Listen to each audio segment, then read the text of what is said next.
UP में ग्राम प्रधान की कुर्सी हिलने वाली है, लेकिन सवाल ये है कि क्या आपका गांव भी इस फैसले की चपेट में आएगा। यूपी में गांव की सत्ता को लेकर एक ऐसी हलचल शुरू हो चुकी है जिसकी आहट अब हर पंचायत तक सुनाई देने लगी है। ग्राम प्रधान, जिसके एक साइन से गांव के काम चलते हैं, जिसके फैसलों पर करोड़ों के विकास कार्य होते हैं, आज उसी ग्राम प्रधान की कुर्सी सवालों के घेरे में है। लेकिन असली सवाल ये नहीं है कि किस प्रधान की कुर्सी जाएगी। असली सवाल ये है, क्या आपका गांव भी इस फैसले की चपेट में आने वाला है। क्या आने वाले दिनों में ग्राम प्रधान बदले जाएंगे, पंचायतें भंग होंगी, या फिर 2026 के पंचायत चुनाव से पहले गांवों की राजनीति पूरी तरह पलटने वाली है। आज के इस वीडियो में हम आपको बताएंगे पूरी सच्चाई, पूरा नियम और पूरा असर, बिना किसी अफवाह के। लेकिन यहां एक बात समझना बहुत जरूरी है। अक्सर गांवों में लोग सोचते हैं कि अगर प्रधान हट गया तो शायद गांव का नुकसान हो जाएगा। लेकिन सवाल यह है, क्या गलत प्रधान का बने रहना गांव के लिए और ज्यादा नुकसानदेह नहीं है। आज कई गांवों में नालियां अधूरी हैं, सड़कें सिर्फ कागजों में बनी हैं, आवास योजना में नाम जुड़ने के लिए रिश्वत के आरोप हैं। और जब यही सवाल गांव की जनता पूछती है तो शिकायतों का सिलसिला शुरू होता है। यानी ये कार्रवाई अचानक नहीं हो रही, इसके पीछे लंबे समय की शिकायतें और दबाव है। मामला क्या है? उत्तर प्रदेश में इन दिनों ग्राम पंचायतों को लेकर सरकार और प्रशासन दोनों ही काफी सख्त नजर आ रहे हैं। सूत्रों के मुताबिक प्रदेश के कई जिलों में ग्राम प्रधानों के खिलाफ शिकायतों की जांच तेज कर दी गई है।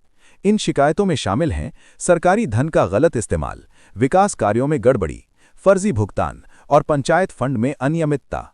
इतना ही नहीं, कुछ जिलों में तो जांच के बाद कारण बताओ नोटिस भी जारी किए जा चुके हैं। यानी साफ है, मामला सिर्फ कागजों तक सीमित नहीं है, बल्कि जमीन पर कार्रवाई की तैयारी चल रही है। अब जरा कानून की भाषा को आसान शब्दों में समझिए। उत्तर प्रदेश पंचायती राज अधिनियम के तहत अगर किसी ग्राम प्रधान पर गंभीर आरोप साबित होते हैं तो सरकार के पास अधिकार है कि प्रधान के खाते सीज कर दिए जाएं, भुगतान रोक दिया जाए और प्रशासनिक नियंत्रण दूसरे अधिकारी को सौंप दिया जाए। इस प्रक्रिया में पहले जांच होती है, फिर रिपोर्ट तैयार होती है, उसके बाद निर्णय लिया जाता है। यानी कोई भी कार्रवाई एक दिन में नहीं होती। लेकिन जैसे ही जांच शुरू होती है, गांव की राजनीति में हलचल तेज हो जाती है। पहले क्या था? अगर हम पीछे जाएं तो 2021 में हुए पंचायत चुनावों के बाद हजारों ग्राम प्रधान प्रदेश की सत्ता में आए। उस वक्त विकास योजनाओं का पैसा आया, सड़क, नाली, आवास, शौचालय जैसे काम शुरू हुए। लेकिन धीरे धीरे शिकायतें भी बढ़ने लगीं। सरकार को लगातार ये रिपोर्ट मिलने लगी कि काम कागजों में हो रहा है, गांव में दिख नहीं रहा, भुगतान पूरे हो रहे हैं, काम अधूरे हैं। इसी के बाद सरकार ने जांच प्रक्रिया को और सख्त करने का फैसला लिया। अब नियम साफ कहता है, अगर ग्राम प्रधान दोषी पाया गया तो उसकी वित्तीय और प्रशासनिक शक्तियां छीनी जा सकती हैं और जरूरत पड़ी तो पद से हटाया भी जा सकता है। गांवों पर इसका क्या असर पड़ेगा? अब सवाल यह है कि इसका असर किस किस पर पड़ेगा।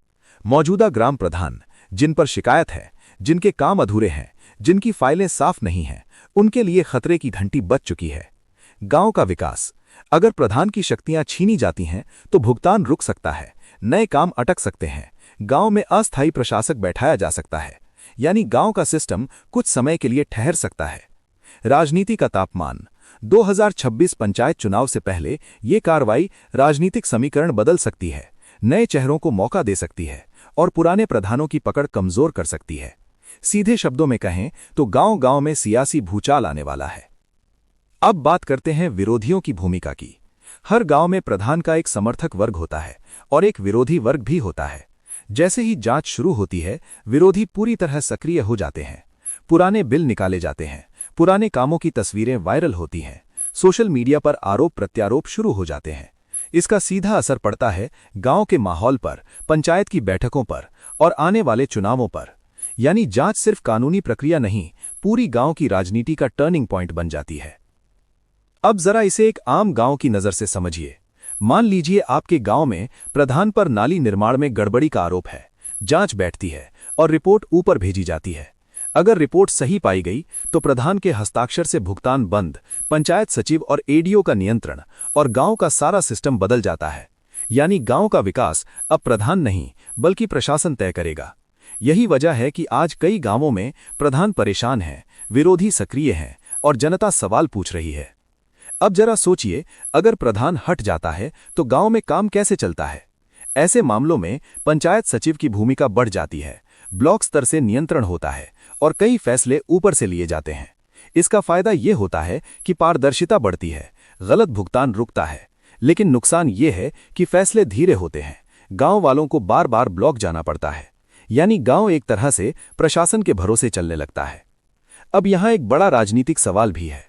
2026 पंचायत चुनाव सिर्फ पंचायत चुनाव नहीं होंगे, बल्कि इन्हें 2027 की राजनीति का सेमीफाइनल माना जा रहा है। यही वजह है कि सरकार भी सतर्क है, प्रशासन भी सख्त है और राजनीतिक दल भी नजर बनाए हुए हैं। हर कार्रवाई का सीधा असर आने वाले समीकरणों पर पड़ेगा। अब आगे क्या होगा?